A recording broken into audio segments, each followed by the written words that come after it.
San Diego's World Class Rock, 101.5 KGB. You're locked into the best of Dave Shelley and Chainsaw Show. Boyer and Bromo here up until about 10 o'clock on a Christmas Eve. We've got the Bromo Barry Manilow bet from 3 years ago. How about a round of Dickin' with Mason? Allie talks to Santa Dave. We've got a teardrop 12 Days of Christmas repeat for you. The Dave Beth Home Depot dispute. And right now we're going to get into the top 10 milestones in a man's life. You've got it locked to 101.5 KGB. Men's Health magazine has listed the top 10 milestones in a man's life. And we have not had all these happen to us yet. But I thought we should go through these and publicly discuss them. What do you think, fellas? You up for it? Little public discussion about the top milestones in your life? That'd be embarrassing, but sure. Embarrassing? I think so. You know what? It doesn't involve really too personal of a thing. I don't think so. The first fight says probably happened by the time you were in the third grade, unless you were a bully. Do you remember your first fight, Boyer? I probably got my ass kicked, whatever it was. Oh, I always got my ass kicked. I only got in like a handful of fights as a kid. I remember winning one fight with one punch in church. Yeah. Well, Knocked out the church lady, huh? It happens. You know, the nun was getting in my face, and frankly, I had to show her the equalizer. No, my first fight, I think, was with Greg Kroll. Hate him. Yeah. No, he was a good kid. We were just, because we were friends. We hung out and everything like that. The only thing I didn't like about Greg Kroll is he used to smash lightning bugs on his T-shirt and walk down the middle of Sherwood Road at night glowing in the dark. He was the guy. Greg Kroll, yeah. That's pretty cool. It really isn't. It's pretty disgusting. Imagine smashing bugs all over your shirt, Ruth. Well, the cool part sounds like he's glowing. But you still have smashed bugs all over your shirt. Yeah, well, better him than me. Yeah, I miss exactly. lightning bugs. Do you have a first fight? Yes, and it was my best friend Roy Guptill. Yeah, see, it happens Not that the way. Guptals. I know. Well, you have plenty of Guptals to choose from. Well, you knock on one door and you get a whole game. They had 11 kids. Yeah. And safe out. I walk back to the pitcher's mound and I get a softball right between the shoulder blades. Bam! Ooh. Oh! So I stride back to the batter's box and clocked him with one right hand on the jaw. Turned his lights right out. Yeah. Yeah, that was the end of the fight. That was it. And you won. Yes, although he did bite me later that day. What? Bonus. He bit you right in the day? Yes. Wow. Hurt. You know what? My day has never been the same. The kid down the street, Andy Jagera, and I used to have broom fights. Yeah. And we'd hit each other on the head with these things. With the broom that With the sweeps broom, as hard dirty, as we filthy could. floor? Yes. Yeah. Ooh. What a retard. What a germ nightmare for you. Now, no. With the straw end or the stick end? These were push brooms. You know, the kind that you use in a shop when you're taking apart an engine. No, kind of a big wooden beam at the end. It's like a T. Yeah. How about you, Shooty? I bet you were a bully, weren't you? I was in 2 fights, actually. Yeah. I don't remember the last names, but the first one I lost. The second one I sucker punched the guy and won. And a boy. Yeah. You know, if you're going to be in a fight, if it's unavoidable, Sucker punch. strike first, baby. Well, then there's the time I was with Dennis Hegwood, another baseball during recess. And, he was standing on first base. He was the first baseman. And what do they teach you when you're the runner? You run right through first base, even if there's a guy in the way, right? Sure. Yeah. You get to the bag. You get to the bag, and he was blocking it, trying to block my way. He was trying to retrieve a throw from shortstop. And I just barreled over him. How old were you at the time? 6th grade. Yeah.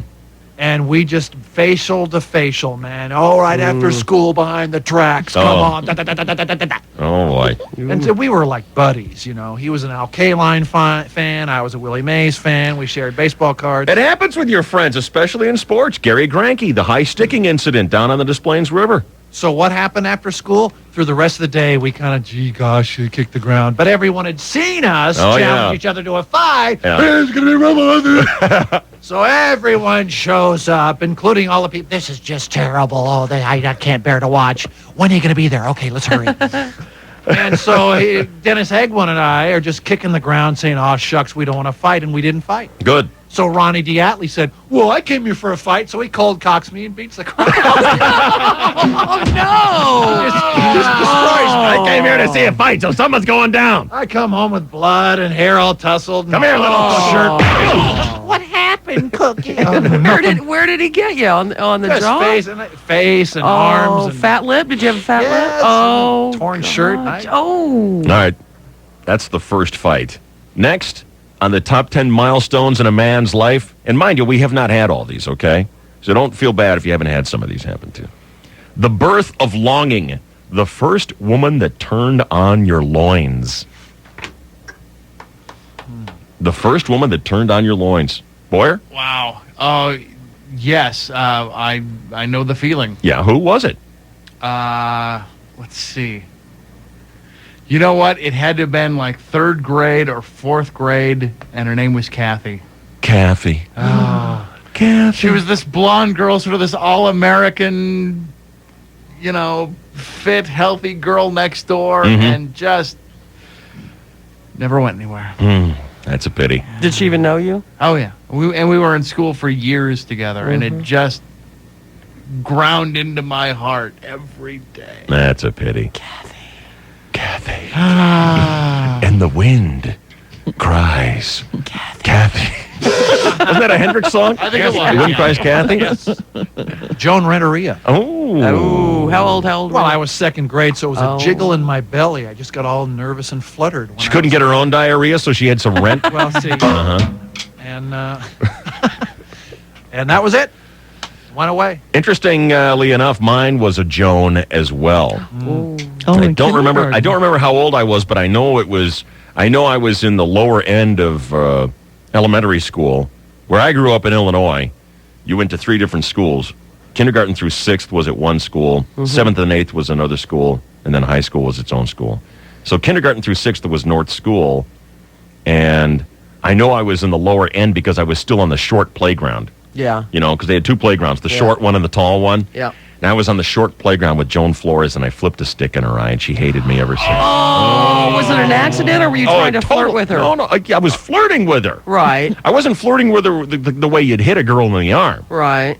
I was just diddling around, and I was talking to her, probably something like, "You're ugly," Right. something like Prove that. you liked her. Yeah, Which exactly. means you're really good looking. Yeah, and I flipped a stick, and I hit her right in the eye, and I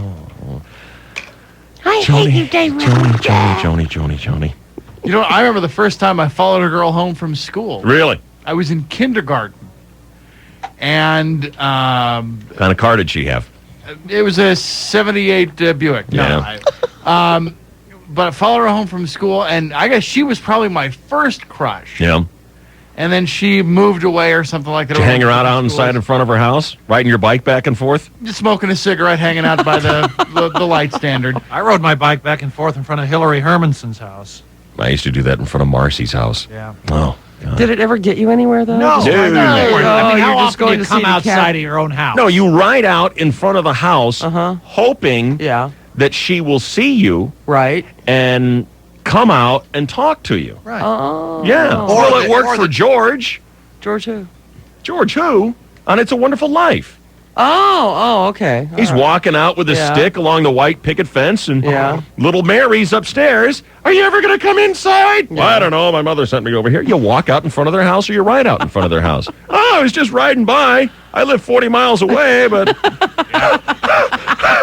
you look like an Ethiopian by the time you pedal up there. Yeah. Your last nutrient is exhausted. Drenched in sweat. Actually, I had Chainsaw's bike tour of chicks. I mean, there was like 15 of Sure. them on one route. Yeah, you have to. Ooh. I remember None looking of girls them. up in the phone book and then going out and spending 50 cents on a AAA map. Because you didn't have a GPS. Because they were right? Yeah. You didn't The- have boys ride in front of your house show? I didn't know that that's what they were That's doing. right, because you never come out. You don't get the No. mail. Da-da-da-da. You're always inside. Yeah. You hope the chick's out there washing Dad's car in a pair of dolphin Oh, shorts. yeah, that happens a Well, you lot. assume that she's inside. I mean, what is the guy thing to do? The guy thing, we know what the rules are. Yeah. You get on your bike and you ride past her house 50 miles away like you're just riding by. Right. What's the chick thing to do? You're supposed to be inside looking for us. You never are. You never do your No, part. We were up curling our hair and talking on the phone. No, you're supposed to be inside waiting for us to ride by. I was planning with Tina Piccioni what I was going to wear the next day. Oh, she broke my heart. I know. I'm sorry. Never came out when I rode past her house. Cancel this list. This is just too painful. Next up. You rode all the way to Oklahoma. Damn, Dave. And got back home in time for dinner Well, yeah. And all you got was crappy fish. on my Huffy. Oh, God. I know. I had a Schwinn Junior Stingray and a Varsity. Well, you were spoiled. He's an only child. Only child. I had a Huffy and I was the baby, so I got nothing. And it was a used Huffy. Your first car. Oh, yeah. Number 3 on the top 10 milestones in a man's life. Your first car. I mean, this is not like, your dad gave you the car or you inherited. I mean, this is your first. You bought the car. Your own. All the way around. Well, that would be the GTI. The bunny car is your first you car? still have? Yeah. Oh, and how old are you? This is so weird. God, what a 32. nerd. Oh, He's still got his jeez. first car. Can you imagine driving around in your first car? Oh, No. God. No, my first car died a horrible death. It's dead and gone, and I'm glad it's gone. Well, now, there was a car that I had got No. from Mom. No, that doesn't count. But I put a Buick V6 in it and a new transmission. And I mean, I redid the whole thing. Doesn't count. What about the Vega you had? That was the Vega. Oh. How about you, your first car? 69 Plymouth Satellite. Yeah. Ooh. How much did it cost, magnet. by the way? $1,100. Ooh, that's a lot of cash. Yeah. I'd worked at the cannery all summer, so I could afford it. I had a 1970 Saab, what was it, 99? Okay. Yeah. And it was oxidized light blue. Ooh, yeah. And I remember, and what's the first thing? At $500 it cost me. Wax it. What's the first thing you do Wax when you get a brand new car? You wax it. Oxidized, barely blue, barely any blue left in the paint. And the first thing I did was wax it. And I stepped back. Hey, sweet. I can see metal. Looks a lot better. Looks a lot better. Yes, indeed. Oh, wait a minute. You know what? I had other cars. I'm sorry. I had a 55 Ford half-ton stepside. Before you bought the bunny car? Yeah, that was like my first real car. But I had a 73 Camaro. So I had the oldest, a 1970. I had 69. Oh, 69. Plymouth Okay. Satellite. Well, my 55 truck was... I did my driver's license in a 1952 Chevrolet pickup truck. Stick shift, no power. The first Fandango next on the list. What's that? Well, it doesn't explain it, but I think it means your first, Deflowering. yeah, Does it had to be a deflowering, huh? I mean, a full mission. oh, okay, but it didn't have to be a virgin type experience. Well, with the you other were party. you would be no You longer would- a, you would okay, go got in you would go into the event as a virgin and emerge as not, Okay, you know. got it. And I'd like you all just to think about that for a minute, and we don't have to discuss it publicly because we know it was a disaster. Ford Fairmont, back seat, 1978, chocolate root beer brown. Total Just a disaster. disaster. Total. I was great. Lasted. Yeah, but you were alone. Do you remember? Without getting specific, Yeah. over before it started. Oh. Let me tell you about mine. I'll tell you what. You guys all seen Star Wars? Yes. The original, the first Star Wars. You once. They're at the end. They're trying to kill the Death Star. Okay, and it's a very sexually charged, phallic scene.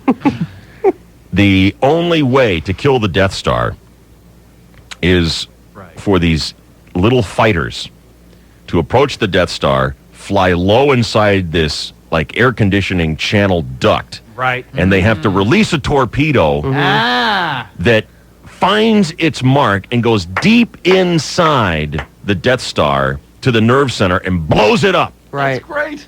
And there is a scene when Luke Skywalker is one of the very few fighters left. He's not a Jedi yet, but he's one of the very few fighters left. And he puts on his targeting computer, and the music is dun, da da da dun, da da da dun, da da da dun, and he releases his torpedo, and he pulls away, Yeah. and he's rocketing away so he doesn't get blown up in the explosive shudder of the Death Star. Right? And he hears on his radio, negative, negative, it just clanged on the outside. That's me. Oh, no! It was my first! That's what she was saying. Negative, negative, you just clanged on the outside. Sorry. I had practiced the "There's Something About Mary" trick preceding the romantic interlude. Plus, I read a lot of Playboy Advisor and Letters to Penthouse Forum and stuff. So I actually had a nice experience. Did you? Yeah. How old were you? He's a liar. I would have been 31. Liar. Liar. I would have been 19 or 20. I think I was 20. Yeah, I was 19. All right, next up on the top 10 milestones in a man's life, your first, a place in the world, your first apartment Yeah. or room, whatever. Solo or with roommates? Does it matter? I think that's okay, because you're paying the rent. Yeah. Fresno State Village Apartments. Oh, Mom and Dad weren't helping you out at that point? Oh, on my own? Oh, okay. No, yeah. It was the California Apartments right across the street No, from the college doesn't count, because your mom and dad are helping right. you out. That doesn't matter. $200 a month. Yeah. Yeah. Mine would have been Racine, Wisconsin, Oh, yeah. across from the Johnson Wax Building. Cool. Kitty corner from the Piggly Wiggly, which was damn convenient. Mine too was kitty corner from a Piggly Wiggly. Piggly Wiggly. Yep. Yeah, there's nothing like having the convenience of a Piggly Wiggly right across the street. I mean, you got bologna anytime you want. What the hell is a Piggly You can't Wiggly? walk through that store with It's a like a straight grocery face. store. 7-Eleven. I'll No, it's not. Piggly Wiggly's a Yeah. grocery Full store. market. A real. Oh. It's a big grocery It's store. like the Ralphs of the South. Now, does Piggly Wiggly sound goofy? Yes. Just a little bit. Because I'll tell you what, when I first drove into town here in California, Uh-huh. this is how regionalized you get. I thought, Ralph's. What is that? What the hell kind of name I of store know. is Ralph's? Who would name it Ralph's? What was Herman taken or something? Yeah. Why can't they be normal like Piggly Wiggly? Yeah. Why can't they have a normal name like the Jewel? Or Kroger. Or Kroger. Or Dominic's. Yeah. See? Or IGAs. I lived in Pacific Beach on Ingram and Fortuna. There was a little 10-unit complex there. And lived there about 3 days. And the first weekday night that I drove back into Pacific Beach and traffic was blocked up, I thought, I'm going to get stomach cancer in about 10 minutes driving in Was this that the stuff. pad that the entryway doubled as a back porch? Yes. Yeah. That was a tiny, I mean, it was as big as my little studio. Was We this knew you your then. was this apartment of yours your own apartment, by the way? Mine, yes. Yeah, mine Solo. too. Solo. Pretty nicely appointed, wasn't it? Oh, yeah. I had my own twin bed from my mom and dad's house. Oh, yeah. You look pretty hot bringing home chicks to that. Still have the race car bedspread. The race car frame with The a race little car Mach frame. Indy. And I the had, like- the sheets with the footballs on them. I had all my parents' old crappy furniture, which Yeah. added up to like 3 things. I had like a card table and a chair and a bookcase and my twin bed that I was sleeping in since I was 2 years old. See, Oh, I TV got and a to stereo, that's all you need. That's right. And I got to take the little black and white TV that had been a Christmas present at like 11. That's all I had for television. I'd bought a stereo, and I got to take the white French provincial canopy bed from Sears and the matching dresser.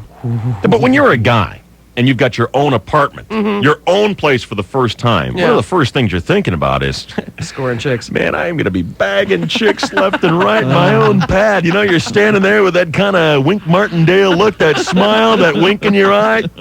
Got a cigarette, you know, you got your house coat on as you're checking out the digs. Right. And you're looking at a lawn chair in your twin bed from when you were 2 years old. I had Mickey Mouse sheets on my twin bed till I got married. The bully had Mickey Mouse sheets.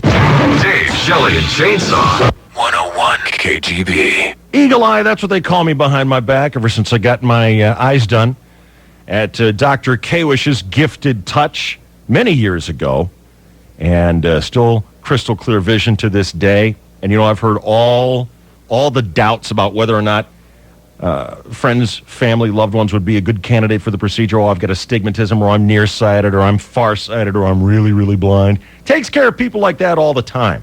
And then, of course, there's the one that says, well, what if I can't afford it? Well, how about asking your company or your insurance provider if LASIK is covered? Because a lot are right now. You'll get rid of your glasses, you get rid of your contact lenses, and you get the procedure done by the best in the business. Dr. Kawish with 25,000 procedures, including mine. And now the Kawish LASIK Center is open at convenient times for your job. Mondays and Tuesdays until 7 p.m. Find out. It's free to find out if you're a good candidate for the job. 800-456-LASER. Choosing a mate, the first phase of settling down. Boyer, you're not there yet. No. But you will be someday. Could be Miss April. Could be. Do you ever think about that? See, it's been so long since I've dated anybody but my beautiful wife, the luckiest gal in town, with the buttery chunks, Mrs. Rickards, that I can't remember ever dating someone and saying, yeah, let's think about what this would be like settling down with this one. You know, I'm so far away from that. I'm so emotionally juvenile. That You don't think what it would be like to settle down with Miss April? I can't conceive of that with anyone. Yeah. I Could thought you- could you everyone s- thought about that. Could you save that piece of tape right there, Dave? He just said, I'm so emotionally juvenile. Well, that's no news to anybody. It's not a secret. Is that a news flash? No. Because the rest of us have all settled down. We got this one knocked out. Yeah. Your first big loss. Someone close to you dies and living is redefined. Oh. Good morning. Yeah. Oh, real upper question there. Well, it's a milestone in a man's life. You know, I remember having members of the family die. I mean, my grandmother died when I was probably about 8 or 9 years old, but I don't know that I was old enough to have my life redefined. Have you had a crushing blow yet?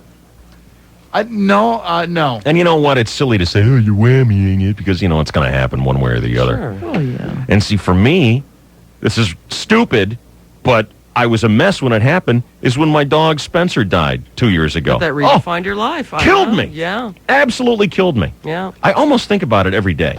You had that dog for how long? Only 7 years, but I had him since he was a puppy. Yeah. And it damn near killed me. And I remember when it happened because I'd already gone to bed and Beth told me about it. And I remember picking him up and carrying him off to the Oh, stop it. Oh. to the animal mortuary place. Yeah. And we had the test done on him to find out what did it to him. And then we had him cremated and everything like that. And so I did all this stuff. Right. And I was bummed out about it and everything. But it's like, oh, I wasn't.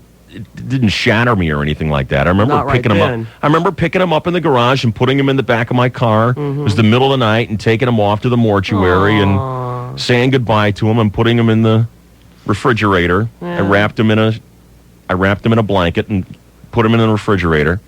And the next day we went for a walk. We took Higgins for a walk, and Beth was a wreck, just absolutely a wreck. God. And I was just dealing with it. And I called my mom and dad to tell them what happened, and then Just lost it. collapsed like a house of cards. Yep. In front of my dad. Well, that's a redefining moment, though. That's how you know it's a redefining moment. Indeed. Yeah. Indeed. Next, did you have anything you wanted to add? No, I'm good. Reading glasses. So I've done that one. I've had the first big loss, but reading glasses, I haven't had that yet. Oh, God. Bifocals. Cheney? Bifocal. Well, reading glasses, I guess, are not bifocals. I think if you have to have glasses to read, that's it. Yeah, just reading glasses. I got my first pair in second grade. Yeah. You need glasses to read? See, I need glasses yes. to see things far, not up close. Yes. You need them to read. Yes. What about if you have to have them to drive? Legally, I don't need them. No, that's not reading glasses. Reading glasses are for people who, if they don't have their glasses on, They want to like extend their arm. Oh, yeah. They're sticking it way out there. Yeah. They can't read that. The library lady with the glasses on chains. They call that going from potent to prudent. But I lost my impotency, or I became impotent before I reached puberty then. What a horrible, horrible, cruel trick life has played on you, Chainsaw. Impotent before he hit potency. And then the last one is becoming an old man, which I did a long time ago.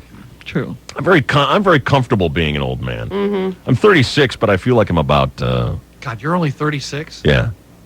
Why? Puppy?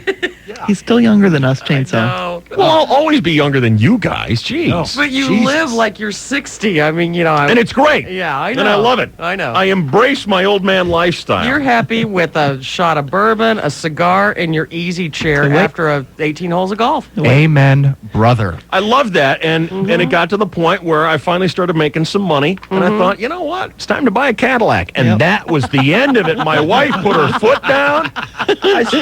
I spent like 6 months Yeah. trying to convince my wife that the STS Cadillac was a cool-looking car, which I contend to this day it is a cool-looking car. It is nice. You get that thing with the right amount of chrome or gold on it, and like dark blue. Yes. You've been hanging around way too many golf course parking lots. It's a cool looking car. I mean, I don't care what you say. It's a cool looking car. And Beth always contended, yeah, but it's always an old man driving it, and I could never get away from that. Every time I'd see one, I'd say, isn't that cool? You know, we'd be pulling up at the light. There'd be an STS there. And, you know, and it would just look so cool. Calling you longingly. It would look so cool, and it fit perfectly with my old man lifestyle because it's got a button for everything. You know, American-made cars, like General Motors cars, the high-end, expensive General Motors cars, they have a button for everything. I know it. It is amazing. Yeah. And I drive. Now that is, you got to admit, honey, that is a cool car. Because I know Cadillac makes some cars that look old manny, but this one is not. And every time we'd get closer and closer, and the guy would be at least 50 years old. Not that 50 is old, man, but hey, I'm 36. I'm not 50. Right. Exactly.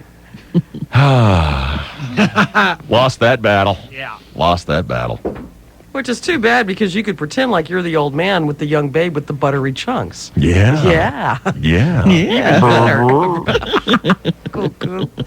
Is your hair turning gray yet? Oh, I've had gray hair for a long time. Oh, it doesn't Yeah. look very gray. No. Well, he's so fair that you probably can't see.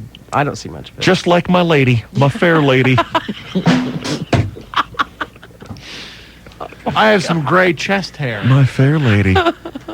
Hang on, here is Sean, the KGB. Sean, what's going on? Hey, Dave. Yeah, babe. Love your show. Thanks, man. Love yours. But the STS, the Cadillac there, Yeah. that's not a car. That's a casket with wheels. Damn fast casket, I'll tell you that. You ever notice they got the same finish, that kind of metallic sparkle? Yeah, you're right. You're right. It's a casket with wire rims, baby. Same door handles. Yeah, it's kind of true. If you can get 6 men to carry it, you're all set.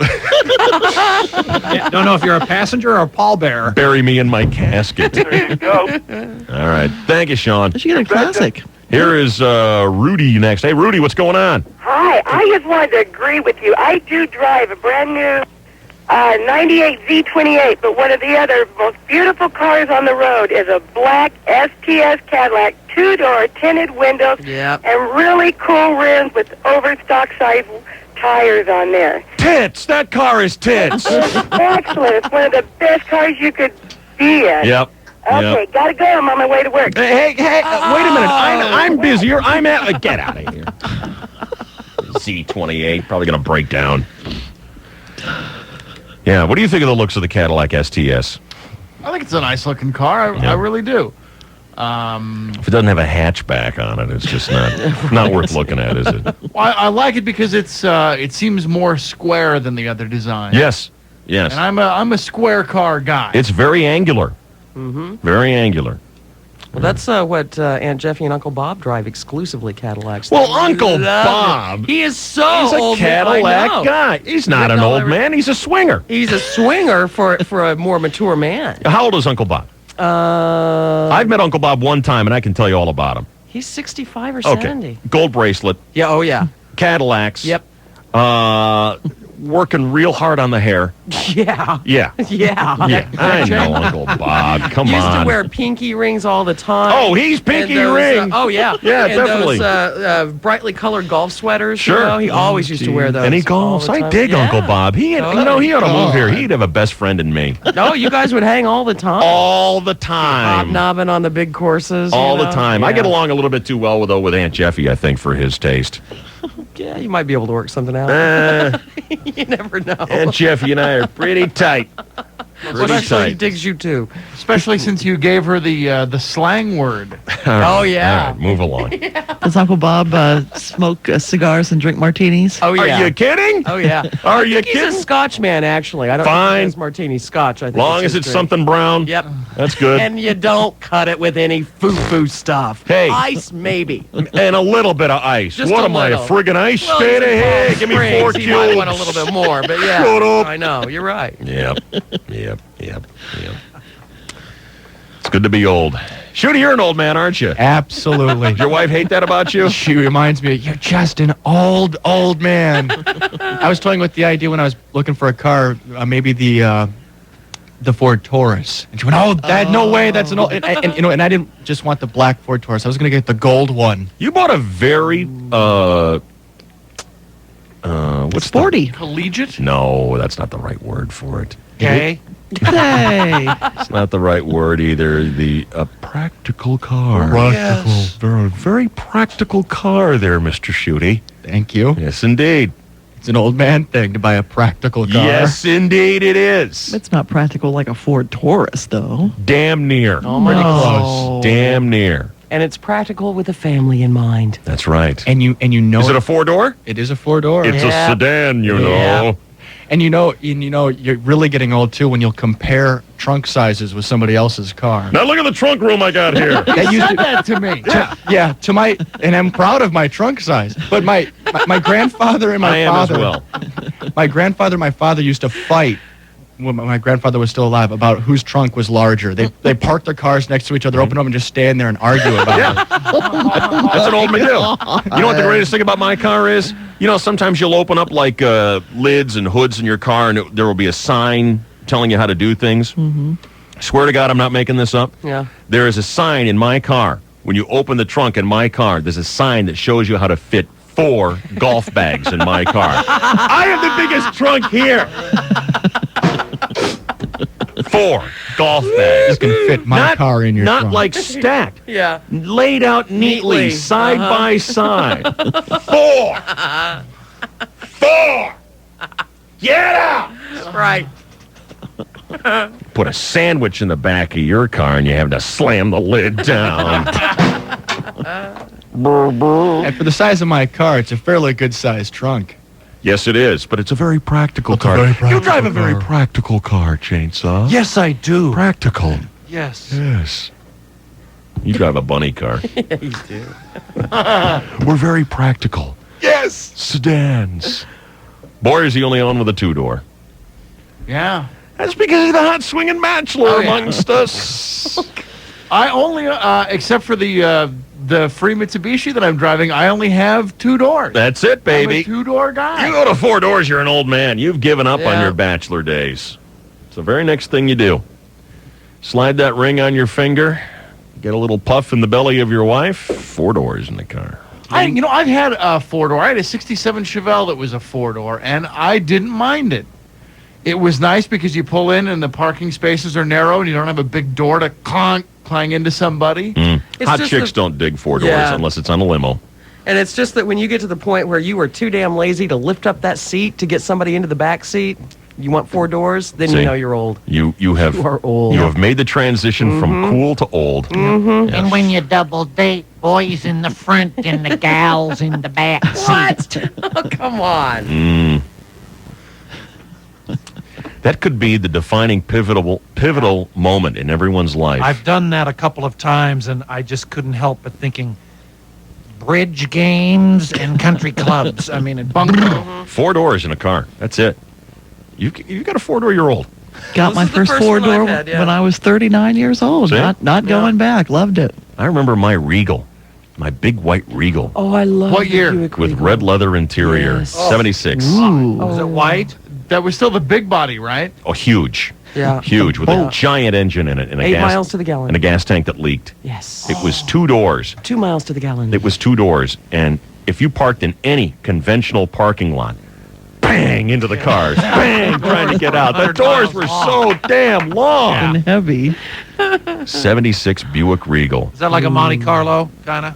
Yeah, I think the same chassis. Kind of, yeah, but... I thought they were nicer, actually. I liked them better than the well, Monte it was a Carlo. Buick. That would have been a babe magnet for Buick me. Regal. Yeah. It was Ooh, white yeah. with a red interior and the red Landau top. And Grandpa. yeah. Mother, wouldn't you really rather have a Buick? The this Regal year? to this day is one of my favorite American cars on the Is it? road. Oh, they are nice looking. I don't think it's Very anything like nice it was looking. back in... No, not like them, but it's held its own in my mind. Like in 1985 when I was driving my 76 Buick.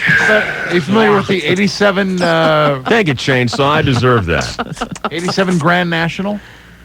It's the previous style, rear-wheel drive, kind of an upright-looking, boxy. Yeah. Oh, God, twin turbocharged. My Buick was kick-ass. And it was 2 doors. Hello, Matt. Hey, you guys are talking like it's fun to get old. When I was a little kid, my great-grandfather, known as Poppy to me, Poppy. always scared me about getting old. He said that sex after 70 is like shooting pool with a rope. Oh, boy. No good, is it, Matt? Didn't sound very good. He said he had to take Nani, dump her in the corner on her head, and drop it in. Okay. You might want to get Poppy a Viagra gift certificate this Christmas. It's a therapy for you. Jeez, that's got a scar. Sorry you had to think about that, Matt. See you later.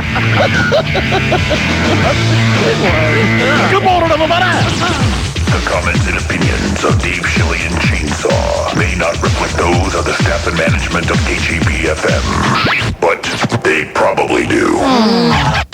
KGB. And let's get back to the best of Dave Shelley and Chainsaw. 8 rules for dating my daughter on 1015. This is the KGB. I got an email. Someone was reminiscing about when Abramowitz and Pepe were just boyfriend and girlfriend. Mm-hmm.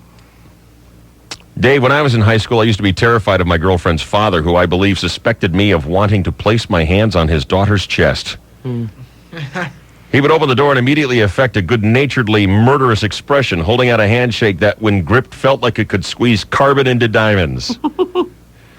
Now, years later, it's my turn to be the dad. Get ready for this, Dave. It's coming to you times 2. As I recall, you have 2 little girls at home. Yes, that is correct. Yep. Remembering how unfairly persecuted I felt when I would pick up my dates, I do my best to make my daughter's suitors feel even worse. Oh, no. My motto, wilt them in the living room, they'll stay wilted all night. So, I call out jovially, I see you have your nose pierced. Is that because you're stupid, or did you just want to look stupid? As a dad, Dave, I have some basic rules, which I have carved into 2 stone tablets that I have display in my living room. Yeah. My daughter claims it embarrasses her to come downstairs and find me attempting to get her date to recite these 8 simple rules from memory. Oh, no. I'd be embarrassed, too. There are only 8 of them, crying out loud. And for the record, I did not suggest to one of these cretins that I'd have these rules tattooed on his arm if he couldn't remember them. Yeah. I checked into it. The cost is prohibitive. I merely told him that I thought writing the rules on his arm with a ballpoint pencil or ballpoint pen might be inadequate. Ink washes off. And that my wood-burning set was probably a better alternative. Did you get this from your dad? Would he grill dates? This in the sounds a living- lot like Lee Dunn. God bless him. A whole lot like Lee Dunn. Well, it'll be like me. One time when my wife caught me having one of my daughter's would-be suitors practice pulling into the driveway, get out of the car, and go up to knock on the front door, she asked me why I was being so hard on the boy. Don't you remember being that age, she challenged. Yes, of course. Why do you think I came up with the 8 simple rules, stupid? So here are the rules for dating my daughter. All righty. And again, he feels inadequate because there are only 8. Right. But Probably they'll have working to on do. 9. Rule number 1. If you pull into my driveway and honk, you'd better be delivering a package because you're sure as hell not picking anything up. I can kind of agree with that. Rule 2. You do not touch my daughter in front of me. You may glance at her so long as you do not peer at anything below her neck. If you cannot keep your eyes or hands off my daughter's body, I will remove them for you. I don't think he means just from her body. Rule 3. I am aware that it is considered fashionable for boys of your age to wear their trousers so loosely that they appear to be falling off their hips. I love this guy. Please don't take this as an insult, but you and all your friends are idiots. Still, I want to be fair and open-minded about this issue, so I propose this compromise. You may come to the door with your underwear showing and your pants 10 sizes too big, and I will not object. However, in order to assure that your clothes do not, in fact, come off during the course of your date with my daughter, I will electric staple gun and fasten your trousers securely in place around your waist. Rule 4? Yeah, go ahead. I'm sure you've been told that in today's world, sex without utilizing a barrier method of some kind can kill you. Let me elaborate. When it comes to sex, I am the barrier, and I will kill you. 5. Rule 5 in this list of only 8 of the rules dating my daughter. And for any of you little kids in my daughter's first grade class, these rules apply. What? Yeah, it might be a little early. No, it's not. It's never too early. Okay, all right. How long have you been a father of 2 daughters? Yeah, never. Didn't think so. Never at all. Doesn't sound like it. In order for us to get to know each other, son, we should talk about sports, politics, and other issues of the day. Please do not do this. The only information I require from you is an indication of when you expect to have my daughter safely back at my house, and the only word I need from you on that subject is early. 6. I have no doubt that you are a popular fellow with many opportunities to date other girls. This is fine with me as long as it's okay with my daughter. Otherwise, once you've gone out with my little girl, you will continue to date no one but her until she's finished with you. If you make her cry, I will make you cry. Rule 7. As you stand in my front hallway waiting for my daughter to appear and more than an hour goes by, do not sigh and fidget. If you want to be on time for the movie, you shouldn't be dating. My daughter is putting on her makeup, a process which can take longer than painting the Coronado Bay Bridge. Instead of just standing there, why don't you do something useful like changing the oil on my car? Cutting the brake lines, whatever. 8. The final rule for dating my daughter. And this guy is the Shakespeare of fathers. The following places are not appropriate for a date with my daughter. Places where there are beds, sofas, or anything softer than a wooden stool. Places where there are no parents, policemen, or nuns within eyesight. Places where there is darkness, dancing, holding hands, or happiness. Places where the ambient temperature is warm enough to induce my daughter to wear shorts, tank tops, midriff t-shirts, or anything other than overalls, a sweater, and a goose down parka zipped up to her neck. Movies with a strong romantic or sexual theme are to be avoided. Movies which feature chainsaws are okay. Hockey games are okay. Have a nice time. See you back real soon. Dave, Shelley, and Chainsaw. 101 KGB. All day on Clear Channel Worldwide, 101.5 KGB San Diego. 101.5 KGB, the best of Dave, Shelley, and Chainsaw Show. It's Boyer hanging out with you. Thank you for being here with us. And if you like listening back to some of the classic stuff that we've done the past couple of years, well, then you're going to love Nothing But Trouble, the Dave, Shelley, and Chainsaw Best Of CD. It is on sale now at all San Diego Warehouse and Temecula Warehouse stores. It'll set you back $11.99. It comes with a free Nothing But Trouble t-shirt, and the money we generate from the sales go directly to the Dave, Shelley, and Chainsaw charities benefiting San Diegans in need. It's at all Temecula and San Diego Warehouse record stores, and you've got it on the Best Of Dave, Shelley, and Chainsaw Holiday 2001 edition here on the 101.5 KGB.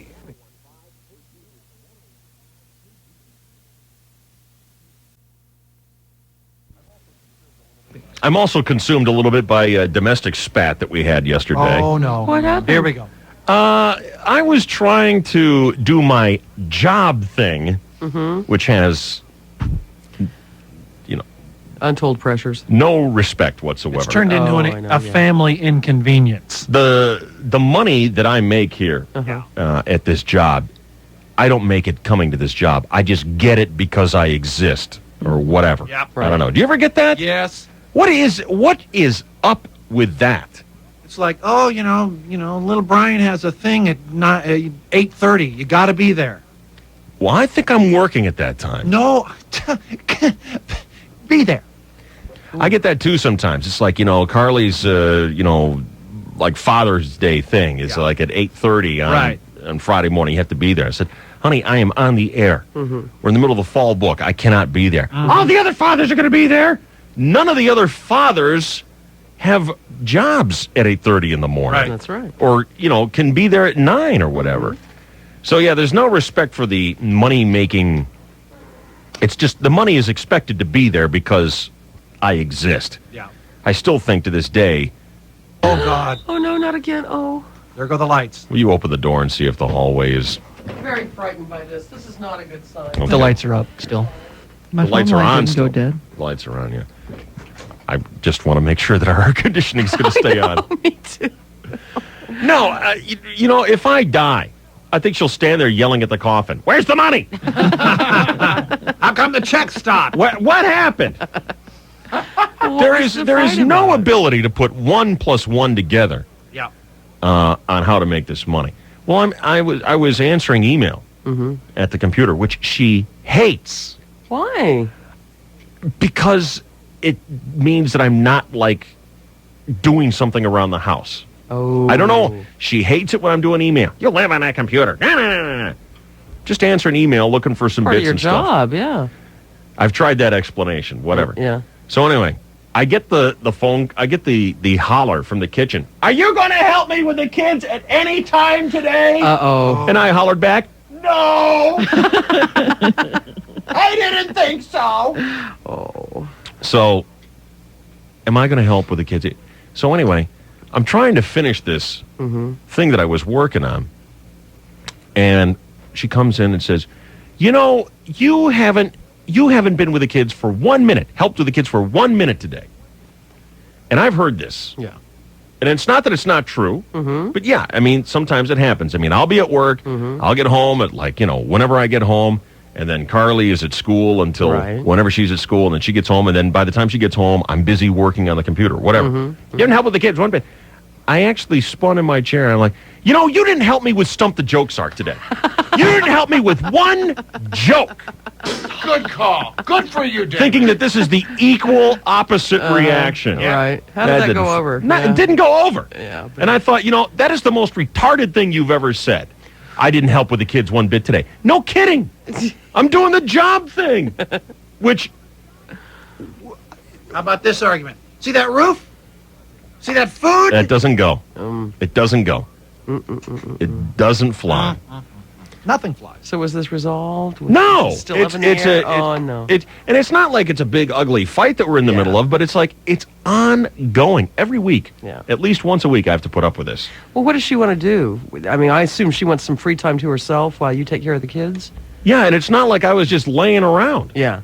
I was working, and I know it never looks like I'm working because I'm not wearing a tank top, lugging around a jackhammer with my work boots on and my Right. hard hat. Yeah, I know. But I was doing the work thing that I do. I know. David, I suggest that you hire, like a maid and a hooker and have a divorce because it will cost you in the long run a hell of a lot less money, and you'll never hear that kind of sass and back talk That's again. right. Good advice. I get sassed left and right.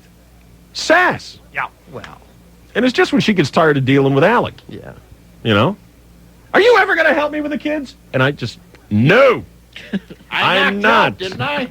I'm not. No. Well, what about a babysitter so she can have some time to herself? You can't get a babysitter when all of a sudden you become overwhelmed and you just want, Yeah. you want out. Yeah. You want a break. Yeah. And I just don't get why, sometimes I just want to split. I just want to leave. Ooh.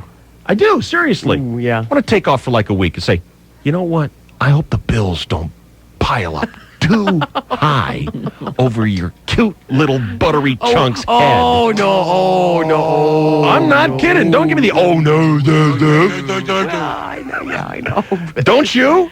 Don't you ever get like that? Well, yeah, I mean, it's like 7:15. I want to watch Bob Goen on Entertainment Tonight. I said, hey, don't you know who I am? I'm the Dean of American Sports. I have to watch this Padre game. Yeah. But 2 TVs, come on. Exactly. Well, then you don't leave. But we're not together. Well, that is something I will never understand. Why do you have to be such a You chick? and me both. I don't get that. You and me both. Oh. Like, I'll be back here, you be up there, don't make a mess, I'll be back in a minute. You know what? You can say that you are that way, and maybe you never have said that, but someday you will because you're a chick, and all chicks do that. No, I won't. You will. Uh-huh. You can't deny it. It's Yeah. in your blood. It's in your ovaries. It just No, it is not. pops out of you. No, I'm the kind of the guy in that area. And my girlfriend's kind of like that. Won't you be in here with me? Oh, whatever.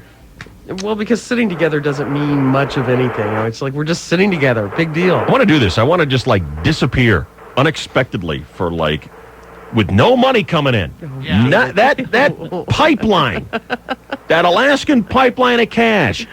Boom! Close the valve.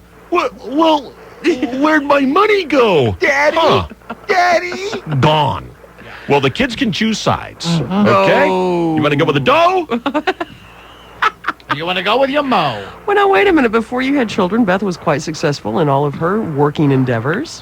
She That's had money. gone, baby. Well, I know, but she could go back to it if she had to. Well, I'd like to see her go back to it in like a week. Well, I know. It ain't going to happen. But she's been busy. Constant, come on. every day, constantly, showing up, just like the sun. Here I am. I know. Going to work, I know. providing for my family. More grueling hours. And I have to know. like fight for it sometimes. You know, the only reason she got a job was to get a man.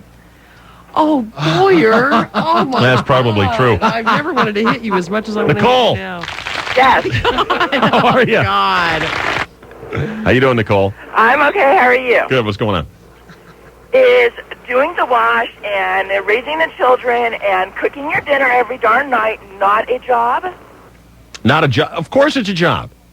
Okay, so which one is more important, yours or hers? Nicole, you don't understand.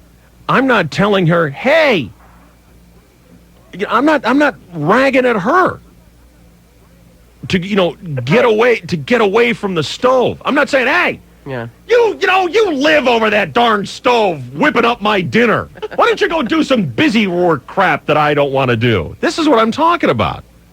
So what's so hard about coming home and just saying, honey, why don't you go take a bath? I'll have the kids for an hour. It's supposed to be a husband-wife thing, am I right? There's nothing wrong with that, except that Except what? I was doing my work at home. I wasn't like watching TV or scratching my feet Right. or, anything that I wanted necessarily to do leisure-wise. I was doing my... You're a chick. You don't get this. You don't get this, Nicole. No way. You don't. Nicole, I- hang on, Shell. Nicole, you are a chick. You don't get it. Guys work. You are such a chick. I'm a chick and I get it. I understand. No, what you you're saying. don't. Yes, You I just do. want to sit with us. No, I don't want to sit with you. Nicole, just the fact that you called up and asked that question proves that you don't get it. Which job is more important? It's not the matter of that. My goodness. You don't get it. You are a chick. Alrighty, I guess you told me. Yeah, that's right. I feel a lot better now. You know what it means when your wife comes into the living room to nag you? You've made her chain too long. No, seriously, Nicole, you don't understand that? No, I don't. Okay, because I'm doing my work at home. Okay, I'm at my desk, I'm on the computer, I'm doing my work at home, and she started giving me the business because she didn't want to do her job anymore. But you say this is like an ongoing thing. It wasn't just last night or yesterday, right? No, it's ongoing, and I never call up Beth. Like, this would be the same thing as me calling up Beth right now. And saying, Right now, just dialing her at home here on the hotline saying, are you ever going to come here to the show and help me with this? Are you ever going to get over here? I mean, I know she's at home busy taking care of the kids. I know. Doing her job. And you have a lot of respect for that. I know you well enough to know that. Absolutely. That's right. But I never call her up I know. in the middle of doing whatever she's doing and saying, are you ever going to help me with Stump the Jokes Are, please? But Beth does call up sometimes and gives us cute little stories about you at home. Never upon request, only at her whim. And I think that's what Beth is saying. Sometimes she'd like to have you scoop the kids up and say, you look like you need a break. Let me take care of them for a while. You know what? Calling in and telling a funny little story for 10 minutes. I know. Hot dog. Babysitting for 3 hours. It's a bigger deal. They don't really compare. Yeah, I know. A wacky anecdote for 10 minutes versus babysitting for 3 hours. Yeah. When I do have to have the job thing going I on. understand that. Now, Very difficult to be a man these days. there was a friend of our family who retired and turned the business over to his son-in-law and gave it to his son-in-law with the understanding and the provision that son-in-law would always, underline always, provide an office with a Wall Street Journal and a Union Tribune so that the retired guy could get away from the broad. Yeah. You know what? Hey, Nicole? Yeah. Thanks for calling in. Honey, I got to go to the office. I got to go to the office. There isn't a guy listening. There isn't a single guy listening who doesn't go through this and agree with me. And I don't care if you're sitting in the car with your wife right now and your wife has to say, is that true? And you've got to lie and say, no, of course it's not true, honey. We don't have the problems that idiot has. You do. Don't deny it. You do have these problems. All women do this for whatever reason. Did it just happen when the kids came? I don't remember. I don't know. Because I don't recall this kind of thing going on in your marriage before the children.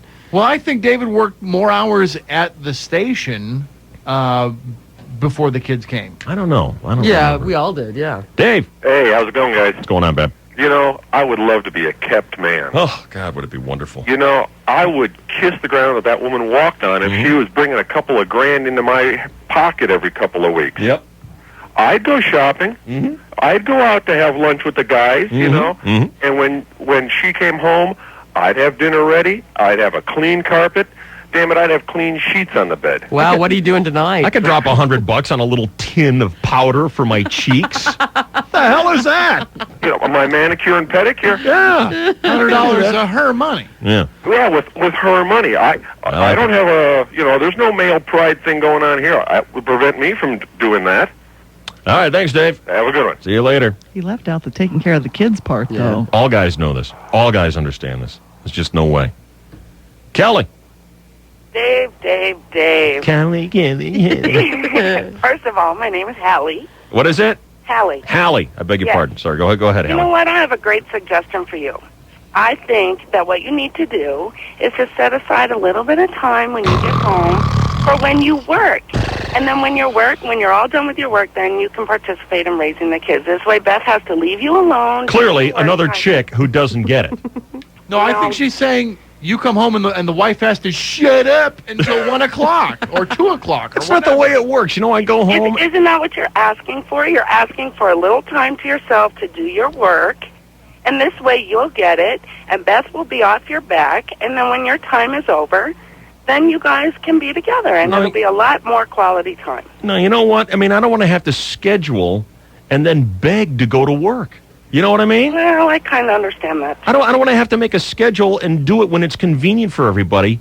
This having to go to work thing is just, I'm getting so hot So you and want to bothered be about able, this. you want to be able to do what you want to be able to do whenever you want to be able to do it, and then when you want to play with the kids or help Beth with the kids, then you want to be able to just do it on your own time. Well, it's a matter of, it's like, if I was doing what I really want to do, I'd be on the golf course right now. Oh, well. Or I'd be out having a beer and a cigar or something like that. Well, so would I, but I have an 8-month-old. You know what? The tobacco's good for 8-month-olds. It gets a good smoky flavor in the milk.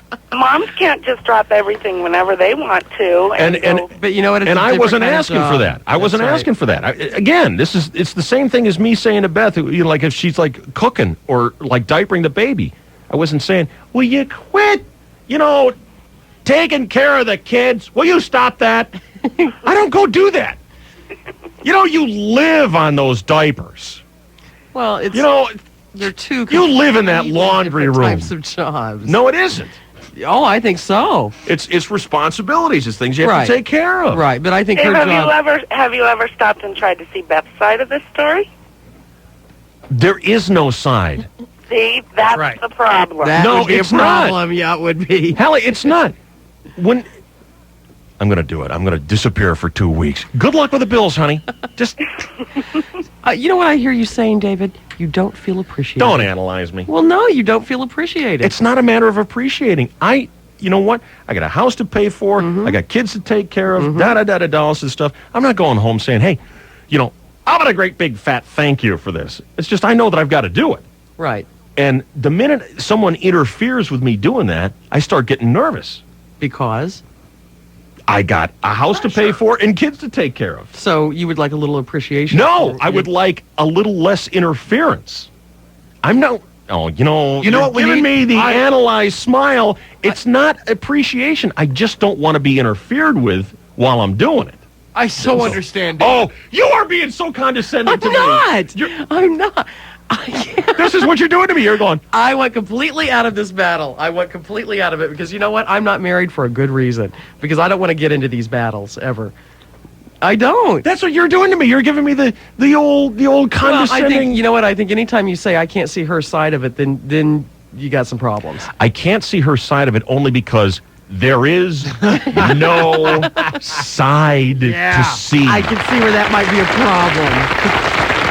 There are two sides to every situation. All right, well, you explained, there's two sides. And I'm not here to represent Beth. I'm sure she does a hell of a job representing herself. There are two sides. There's the right side and the wrong side. Well, I'd say that could be a problem as well. That It's not a indicates a problem. closed mind. You explained to me how there's a side when someone's trying to interfere with you doing the job that pays for the house and the kids and the food and everything.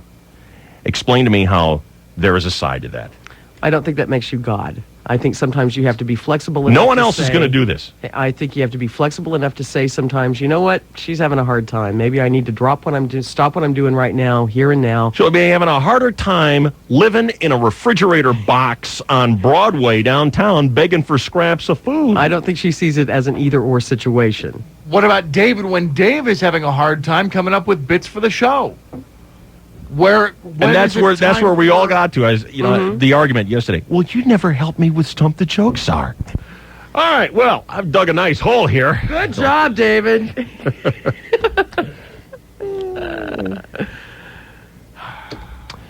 All right. Well, the important thing to remember is there is no other side. Okay. Very mature. I think we got that. Very involved of you. Look. Dave, Shelley, and Chainsaw. 101 KGB. It's the trouble in our world. Trouble in our world.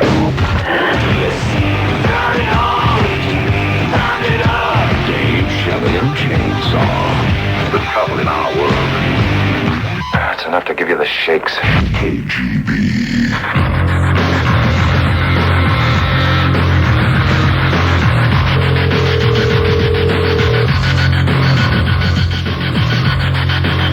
KGB San Diego. Hey. Hi. How you doing? Good, how are you? What's wrong? Nothing. You been listening? No. Oh, Beth. Oh, Beth. Why? Bestie. Hey. Yeah. Listen. You know what, sister? Yeah. I'm talking to Shelley here for a second. Talking to me. I already made you suffer with the air conditioning. Oh, yeah, went up 2 degrees. Woo. I have proved that when I go down, the whole team goes down.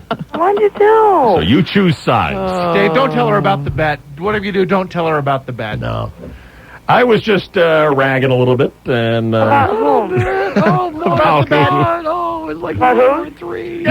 You remember yesterday when you had your hands full with Allie and Carly and you gave me are you going to give me any help with the kids at all today? And do you remember what I said? No.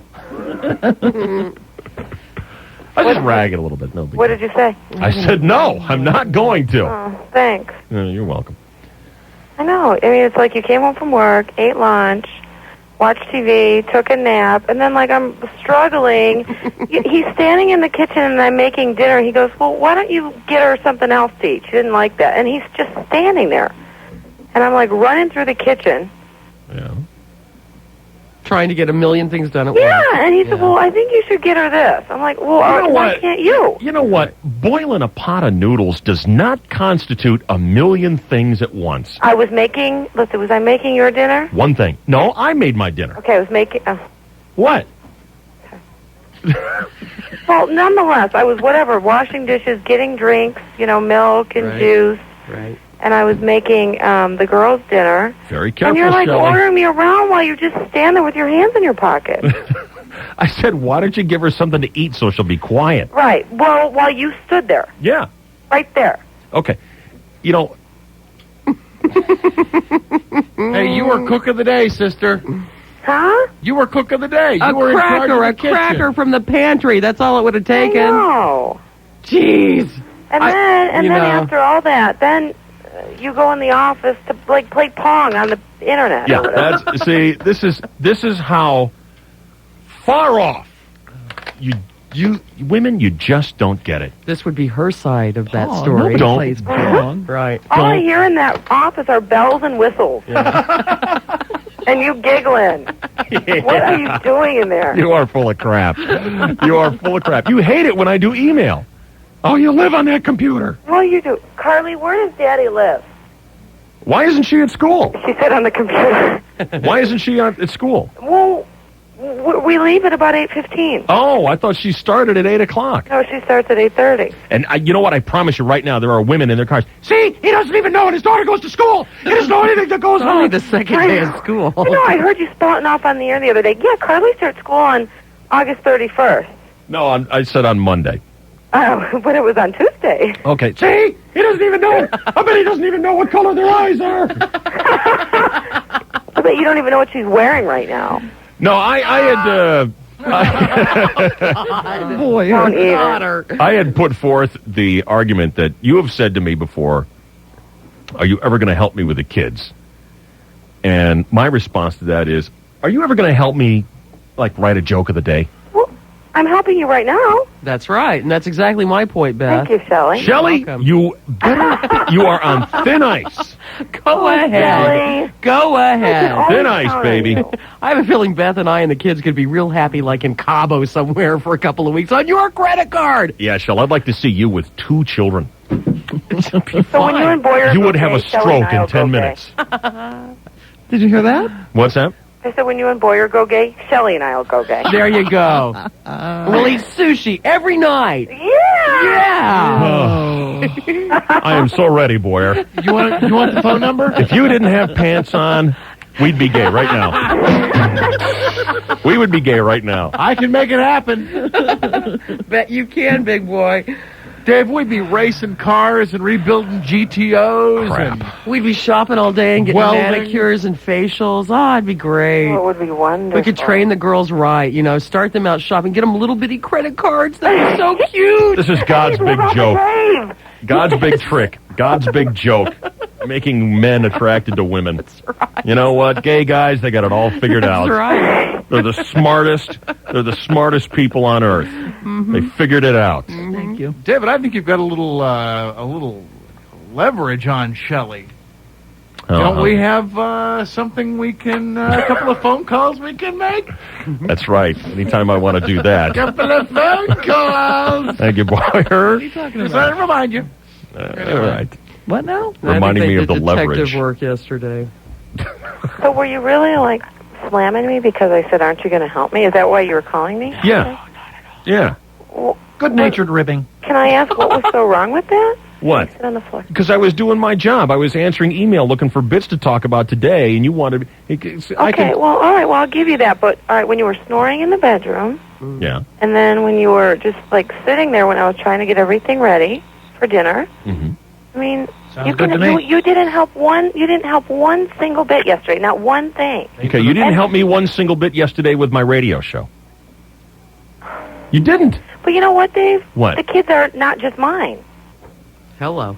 Well, the radio show is not just Dave. Hang on, Allie is just yours. No, we're gonna take this piece by piece. Allie is just yours, Yeah, there we go. and you know that. You know what, though? What? It's a clone of you. Only in looks, baby. Her whole behaviorism, attitude, temper, that is all yours.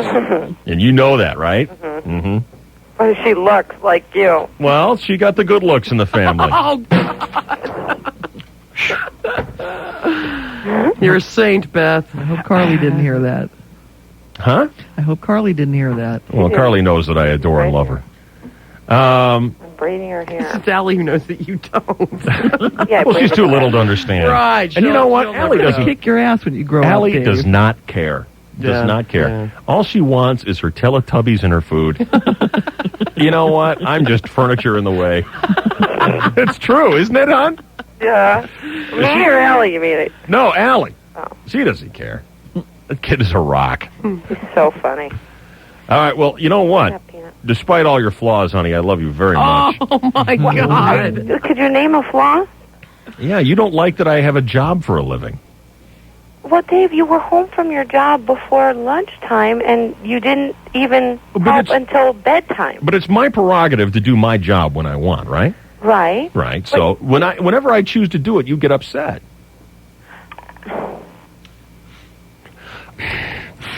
You won't pay for that one later. Well, I know. What do you mean I won't pay for that one No, later? I'm not saying- And you know what? If you don't zip it right now, I'm going to call a gardener. Hey, who? Champ She 4. knows what I mean. Fine. I got Shemp You're not 4's phone frightening number. me. You are not frightening me. You do? I'm in the market for a Taurus, I think. And if he's not home, we can call him at work. Yes, we can. You got We- the work number? Yes, we Yeah, of have. course. Of Oh. course. All our little moles came out. The power! Call him. Stick up for me that much. Huh? You didn't stick up for me that much. Don't do that to her. Thank you, Beth. Best deflect the heat, wag the dog, red herring. I stick up for my Shelley. I did my best without hurting myself. I know you do. You All right, now hang on. There are some women who need to be in on this. Where is... hang on a Grab your second. shoes, honey. I think they're in the Let me see this. Where is everyone? No, I brought them upstairs. All right, Hello? Hang on. You weren't the one I was looking for. They're right there. Where is... Come Where on. is somebody that's on your side? No, right? honey, I'm trying to find the women that are on your side. I am, seriously. Wait, let me put those I on. promise. Here's Dawn. Look at that. Hey, Dave. Yeah. Dawn, can I tell you something? Just the fact that you've called in proves you don't get it. Oh, I get it all Okay? right. Now, we'll go ahead. We'll amuse you and give you your little time. Okay, well, first of all, I work too. See, here's me working. Mm-hmm. That was me working. Did you hear that? What were you doing? I'm working. Oh, okay, all right. I okay. work too. All right. But I have the exact same argument with my husband because he'll do whatever he humanly possibly can to not have to deal with the kids. Yeah. So we work the same hours every day. We get home at the same time, but all of a sudden he has all this stuff to do as soon as we get home and just automatically assumes that it's my responsibility Oh, yeah. to deal with everything that the kids need. And he'll kind of work the chores in such a way that he is not with them and I am dealing with them. Well, the kids are a little bit more your responsibility, Dawn. Oh, are they? You know what? And any guy will agree with me on this one. Did the kid come out of me? No. They came out of you. You baked them. You cooked them. How did the kid get in there? That's right. You're going to help out with what comes out of Dave? Look, gonna if, go there. if you're talking about how the kids got in there, look, I'll put in my 2 minutes taking care of the kids, okay? Oh. No Well, problem. Beth is right, though. You obviously plan your schedule in such a way that you do nothing when she needs you the least, and you have the most to do when she needs you the most, which is obviously around dinner time. And There when you the kids go. You eat got all this it. Stuff. But That's a very busy time of the day. Yeah. And you got the bedtime and the tubs and the, all this stuff you got to deal with. What a load. What a load. that would be Dave saying there is no side to your story. But let me ask you, Dawn, since you know so much about this, whose job is it to put the kids to bed at night? Go ahead. Mine. No, it's mine. Not always. You did last night. I had enough of you. No, It's always my job to put the kids to bed at night. no, it's not. Yeah, it is. Ellie's in school all day, isn't she? You do it every once in a while, but it's always my job to put. Who puts Allie to bed? I do. Who puts Carly to bed and stays up there and and keeps her company? I do. And how long does that take? Sometimes it takes a long time, right in the middle of the Padres game. Oh, you know what? I'm about ready to call it someone. was a sympathetic O. No, it wasn't. It was a sympathetic O. Hold on. I had sympathy on my face. Hi, darling. Hi, Allie. Allie. Getting dressed. Say, I'm getting dressed. Say, I love you. I love you. I love you, Allie. Who wants Amy? Ellie, who wants Amy? Who wants Amy? Who wants candy? He thinks that's so funny. Hang on, we got more people who want to put in their 2 cents. Carla. Yes. Hi. Hi. Listen, every man is replaceable, and I think you should get your head out of your butt and realize that. How many times have you been divorced, bitter Carla? None. Oh, yeah. Got to get married first before you can be bitterly I divorced. am married. I am married. I do have a job. I work outside of the home as well as taking care of the 2 kids. I bathe them at night. I give them their food. And all I I put them want. to bed every night. Well, good. You sound like you're in line. My husband does the same thing you do. What, but, work for a living? But listen, he's replaceable, and he knows that. Yeah. So when I tell him that he needs to take the kids for a while, he does it. How's everything there at I've had Hamburger Mary's today? Pardon me? Never. Gosh! Huh? Your job is so tough. Well, what kind of attitude is that?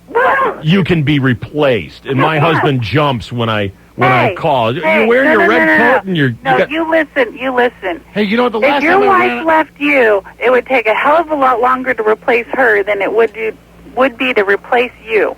Oh, you know, the last time I ran across a load like that, I flushed.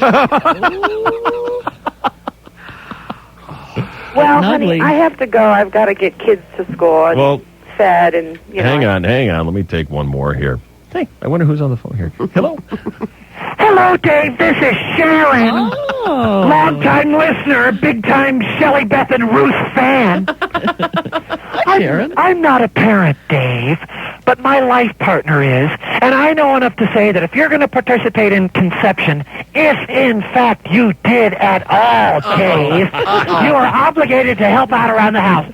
Women are from Venus. Men are from Mars, but you, Dave, are from Uranus, because that's what you're talking out of, Dave.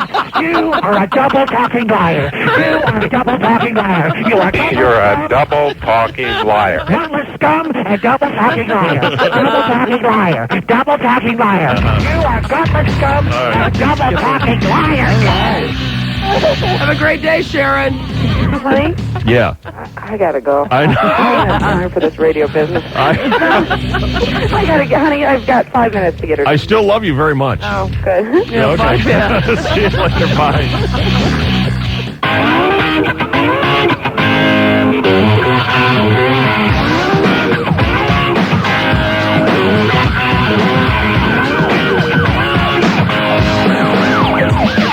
Hey, Joe.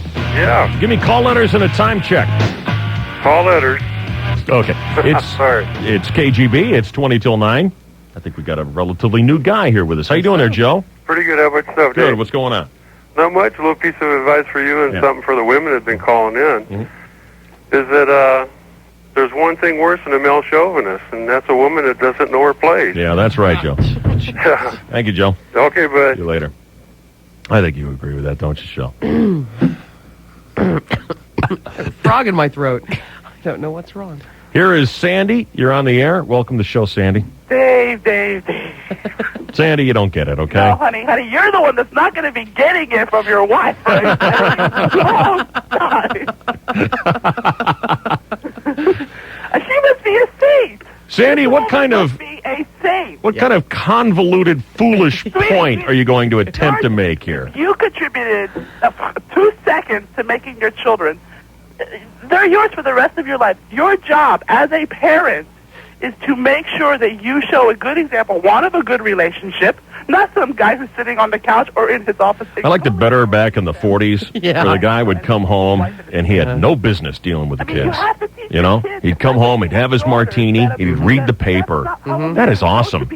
And, you know, he'd make the effort of kissing his kids goodnight. Right. And you would never see him doing this 90s take care of the kids crap.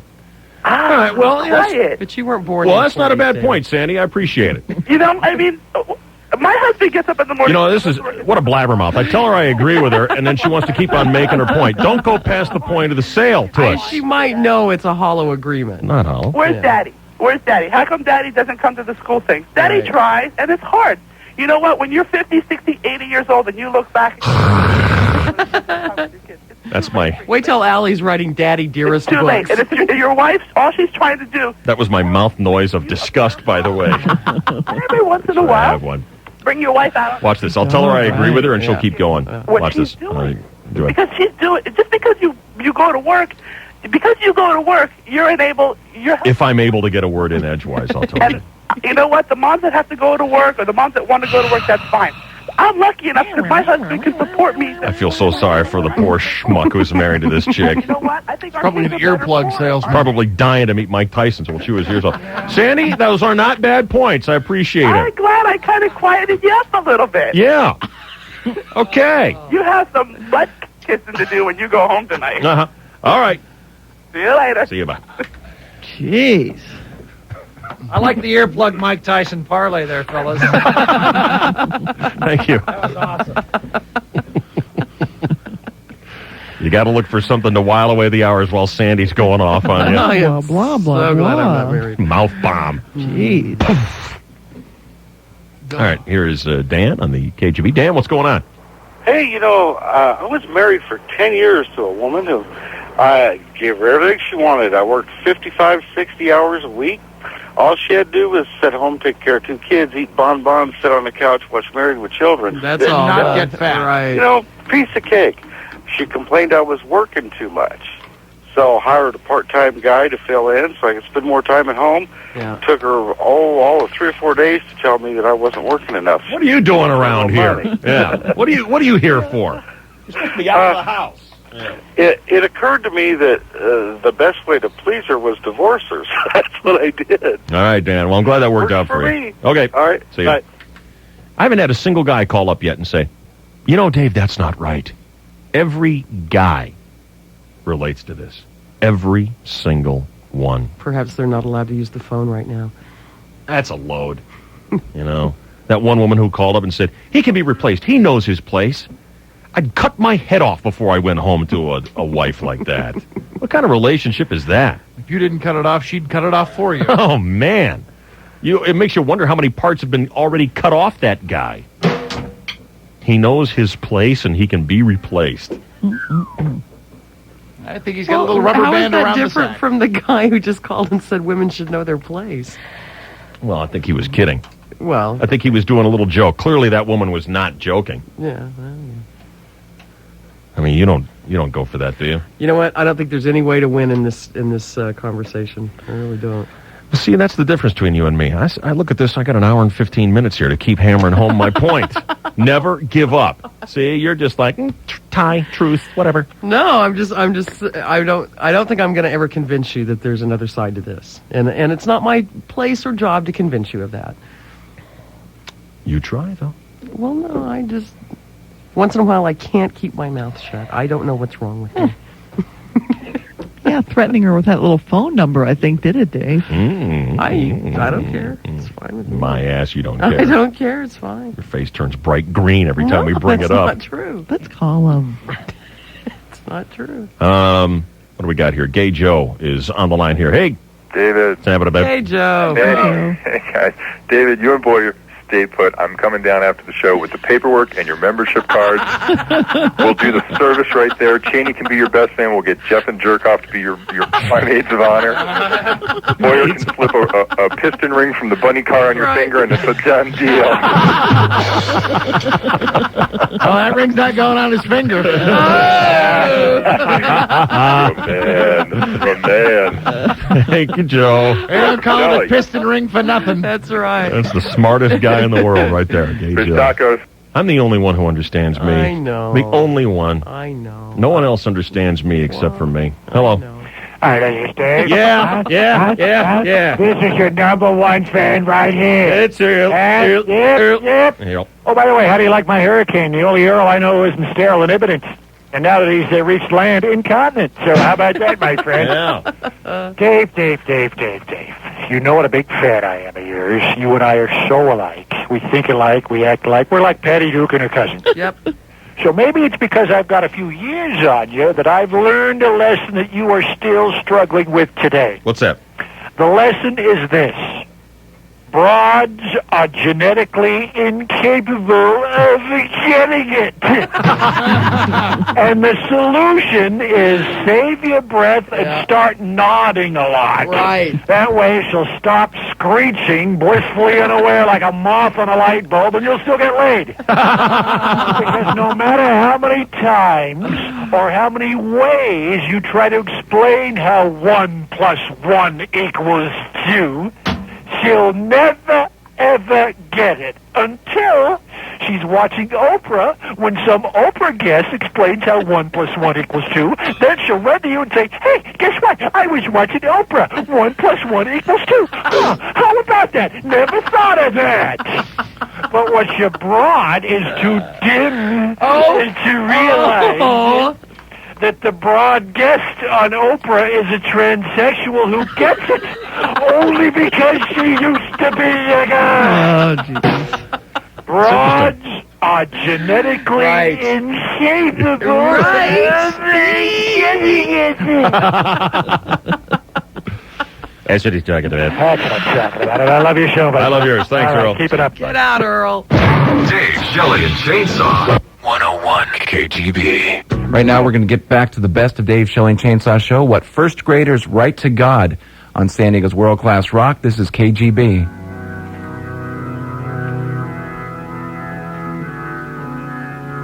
There was a teacher who had an assignment for her kindergartners.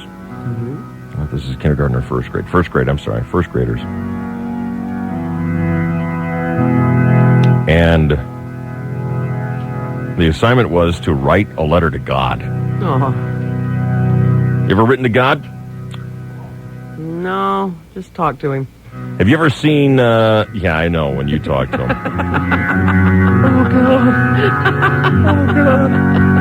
You know, Shelley said she was going to be here 15 minutes ago. I get that one. You don't get it, do you? It's a bad sex joke. I don't get it either. I know, and you're not supposed to, because it's not. Anyway.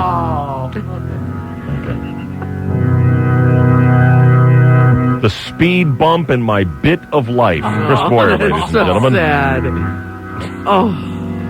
So anyway, have you ever read a letter written by a first grader, a 6-year-old? Oh, yeah, I've read letters by little kids, yeah. They aren't windbags. They don't go on and on. Right to the point. And funny. Here are the letters written by this lady's first grade class. Dear God, are you really invisible, or is that just a trick? Dear God, is it true my father won't get in heaven if he uses his bowling words in the house? Dear God, did you mean for the giraffe to look like that, or was it an accident? Dear God, instead of making people die and having to make new ones, why don't you just save the ones you have now?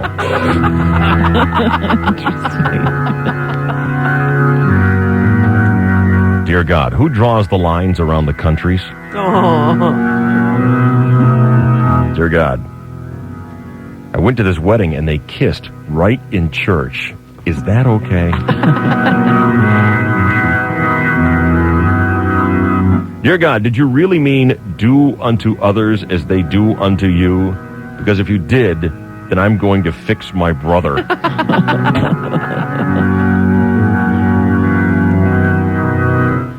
Dear God, it rained for our whole vacation, and is my father mad? He said some things about you that people are not supposed to say. But I hope you will not hurt him anyway. Your friend, but I'm not going to tell you who I am. Smart kid. Yeah. Oh, Johnny. I know Johnny's father. Right. Not Him him. Dear God, why is Sunday school on Sunday? I thought it was supposed to be our day of rest.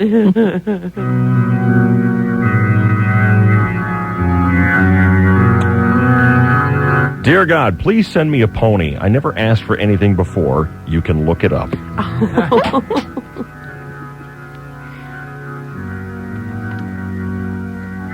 Dear God, if you give me a genie lamp like Aladdin, I'll give you anything you want accept my money or my chess set. Probably a Franklin Mint chess set. Must be. Even God couldn't make one of those. He can make a tree, you know. Right. He can't make a chess set. Dear God, my brother's a rat. You should give him a tail. Ha ha. Dear God, maybe Cain and Abel wouldn't kill each other so much if they had their own rooms. It works with my brother.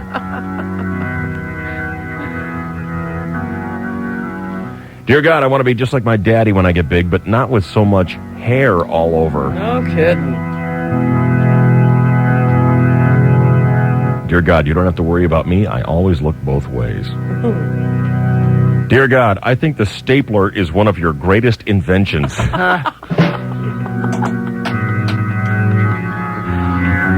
Dear God, I bet it's very hard for you to love all of everybody in the whole world. There are only 4 people in our family, and I can never do it.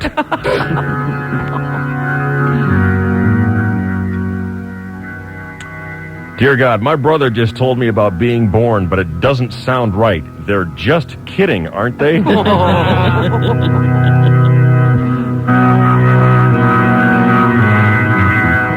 Dear God, if you watch me in church Sunday, I'll show you my new shoes.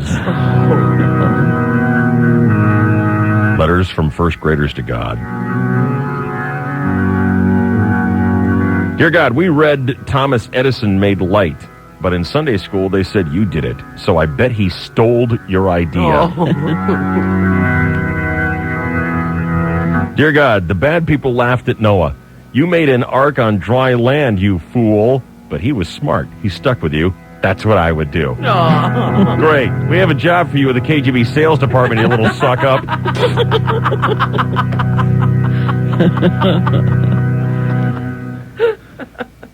Dear God, I don't think anybody could be a better God. Well, I just want you to know, but I'm not saying that because you're God already. Dear God, I didn't think orange went with purple until I saw the sunset you made on Tuesday. That was cool.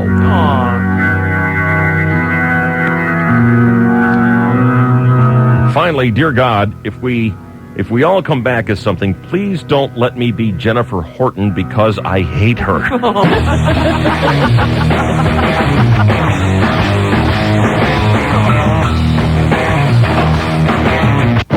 Dave, Shelley, and Chainsaw. 101 KGB.